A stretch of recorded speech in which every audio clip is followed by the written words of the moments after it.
Adjustment of status is the process of applying for permanent residence while staying in the United States. That means you don't have to leave.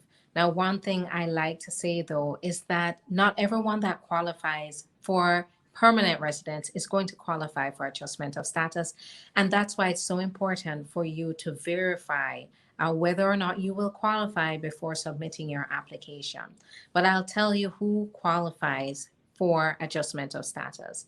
So it's either going to be immigrants who already qualify through an employer or through a family member to apply for permanent residence and they're currently maintaining legal status. For example, if they're holding an H-1B status where they're currently working in the United States and they have quite a bit of time left on their visa.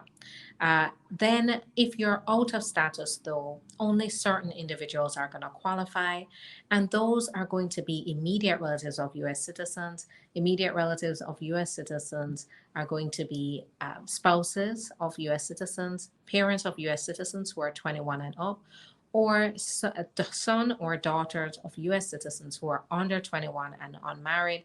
And when they came into the country, they were inspected at the border. Inspected could mean you came in with a visa or that you came in with some sort of permission. If you don't fall within this category, then another type of exception will have to apply to you for you to qualify for adjustment of status. That means to stay here and get to apply for your work permit, apply for your permanent residence in the United States. Now, those exceptions, other exceptions are going to be VAWA applicants. VAWA applicants are those who have applied for status for work permit for permanent residence in the United States because they are being mistreated or were mistreated by a U.S. citizen or resident spouse, or even an ex spouse if you've been divorced for less than 2 years. If you're being mistreated by a U.S. citizen or resident parent, if you're under 21, and in some cases, if you're under 25, and if you're being mistreated by a U.S. citizen son or daughter who's 21 and up.